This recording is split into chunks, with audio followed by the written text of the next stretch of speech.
kao vaš brat i svećenik, radosna srca vas na početku homilije pozdravljam. Dobrodošli na sveto misno slavlje ovdje na naše Vratince. Dobrodošli ovdje svetome Ivanu Krstelju.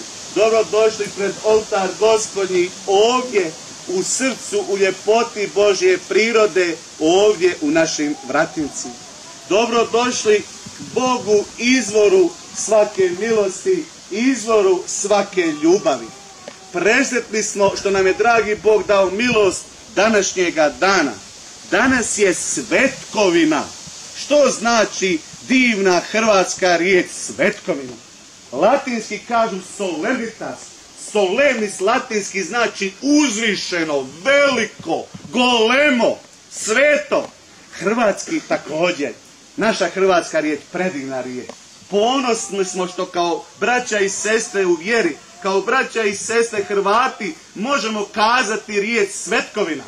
Sveti budite, to je poziv Božji. Svetkovina je sveti dan. Ili ću jednostavnije kazati dan posvećen Gospodinu. Kad je dragi Bog davao zapovjedi Mojsiju, tada mu je kazao za treću zapovjed jednu divnu hebrejsku riječ. Imao sam milost kad sam studirao Sveto pismo, specijalizaciju u Rimu, učiti sveti hebrejski jezik i tamo se divno kaže Zehor Jom Adonai. Doslovno u svetom hebrejskom jeziku znači sjeti se dana Gospodina. Mi smo to na naš divni hrvatski preveli, spomeni se, ista stvar, ali zapravo sjeti, Zahar znači sjetiti se, prisjetiti se, dosvijestiti se usvijest o važnosti današnjega dana, svetkovine rođenja svetoga Ivana Krstelja. Sveti Ivan je jedini svetac koji osim dragoga Isusa i drage Gospe slavimo mu rođendan. Danas je njegov zemaljski rođendan. Ako Bog da, 29.8. bit će njegovo mučeništvo kad je dao svoj život za Boga svoga. Koja veličina, koja svetost, koja poziv i meni i tebi da se ne bojimo za svoga Isusa svjedočiti, da se ne bojimo za svoga Isusa i život dati. Kada mi govorimo o mučenicima, Sveti Ivan je bio i mučenik, danas slavimo rođendan njegov pa je svećenik u ruhu bijele boje, a kad je njegovo mučeništvo u crvenoj boji, boja krvi, boja ljubavi, mučeništvo u grčkom jeziku se kaže martir, a martir doslovno znači svjedok. Mučenik je svjedok Božji. Mučenik je onaj koji svjedoči da voli Boga, koji svjedoči da ljubi Boga. Mi smo danas došli ovdje da posvjedočimo svoju ljubav prema Bogu. Došli smo ovdje u ovako lijepo mjesto divne Božje prirode. Milina Božja oko nas. Sve je to Bog dao. Ne može se ovo proizvesti. Ne može ni jedna trgovina ovo proizvesti, ni jedan moćnik svijeta napraviti. Jedino Bog može. Bog koji je to stvorio. I jedino Bog može stvoriti.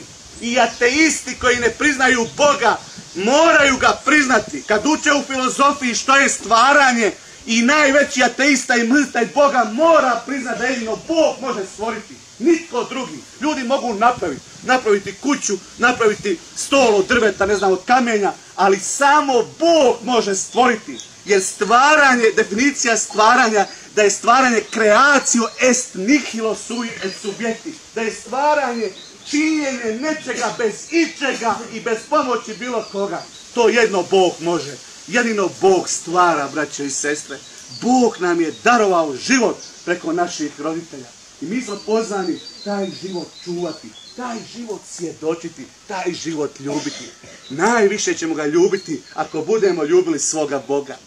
Ne mogu da vam ne kažem dubine svoga bića. Svećenik sam, već ulazim u 19. godinu svećeništva. Toliko sam presretan, najsretniji sam kad slavim svetu misu. Zašto? Zato što je Bog s nama. Bog nam daje tu milost. Braćo i sestre, nemojmo to nikada smetnuti s uma. Bog je naša snaga, Bog je naša jakost. Čuli smo u prvome čitanju, to je pjesma o sluzi Jahvino, Ebed Adonai, sluga Jahvin, gdje se govori o narodu. Kako je Bog izabrao svoj narod da svjedoči za njega. I kaže i poziva taj narod da dadne slavu Bogu. I nas, dragi Bog, braćo i sestre, poziva da mu dadnemo slavu.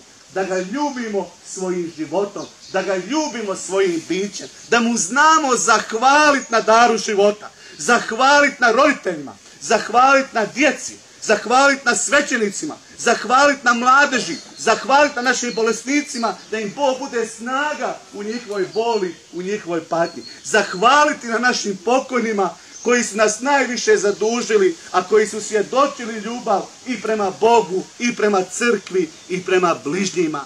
Sveti Ivan nam je uzor i primjer.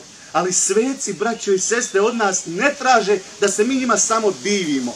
Sveci od nas traže da ih nasljedujemo. Imitacija, imitare. Imitare znači nasljedovati, ići za nekim. Ima jedna divna knjiga koju je napisao veliki čovjek Toma Kempenaar, Imitatio Christi. Nasljeduj Krista. Ma to je najvažnije u životu. Nasljedovati Krista iz dana u dan. Kako ću znati da sam na Božjem putu? Vrlo jednostavno. Ako sam u srcu miran, ako sam u srcu radostan, ako sam u srcu pred Gospodinom svet i čist u ljubavi prema njemu, u ljubavi prema svakome čovjeku.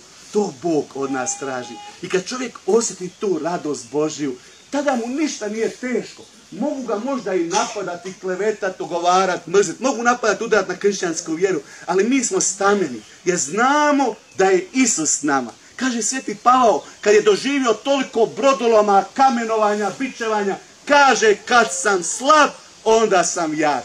Jer kaže živim, ali ne više ja, nego Krist u meni. I kaže meni je živjeti Krist, a smrt smatram dobitkom jer dolazim Bogu svom. Braćo i sestre, život je kratak.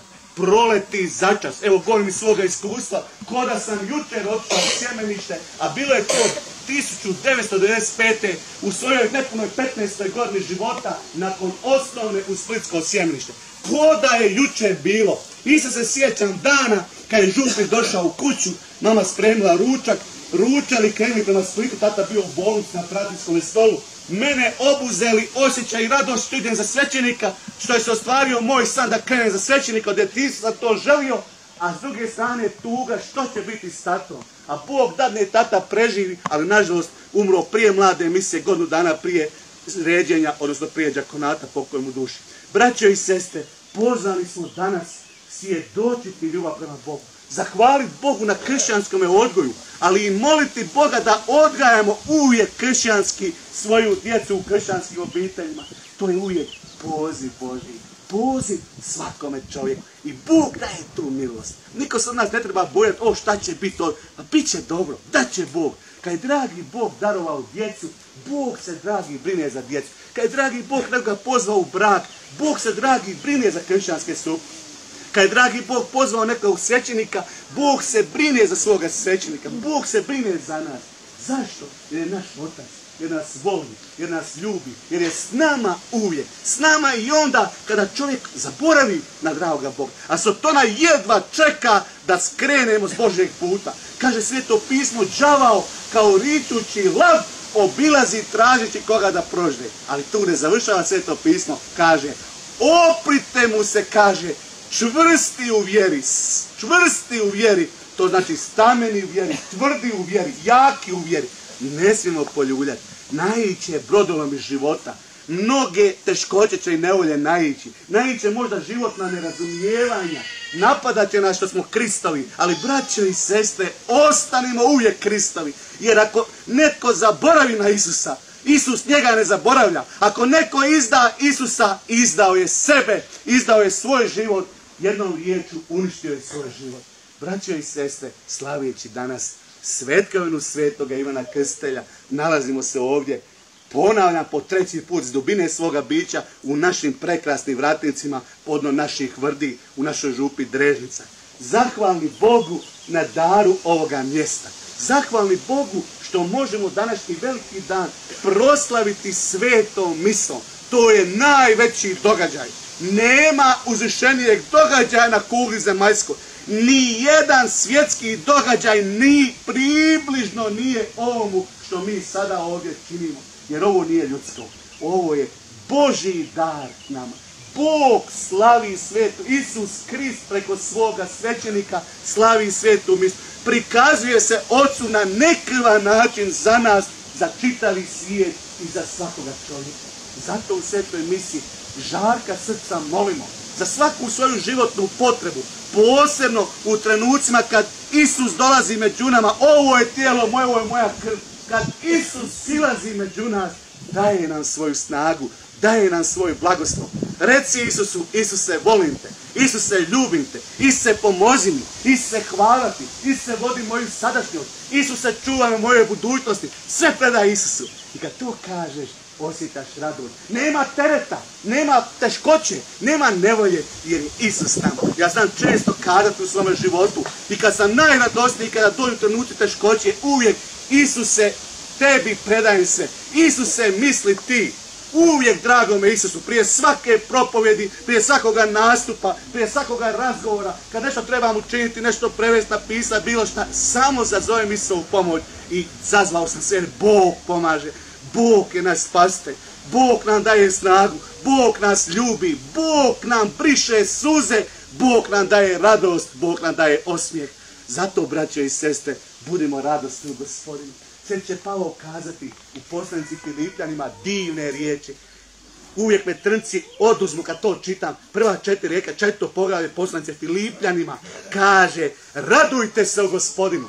Ponavljam, radujte se, jer je Bog Gospodin s vama, Bog je blizu.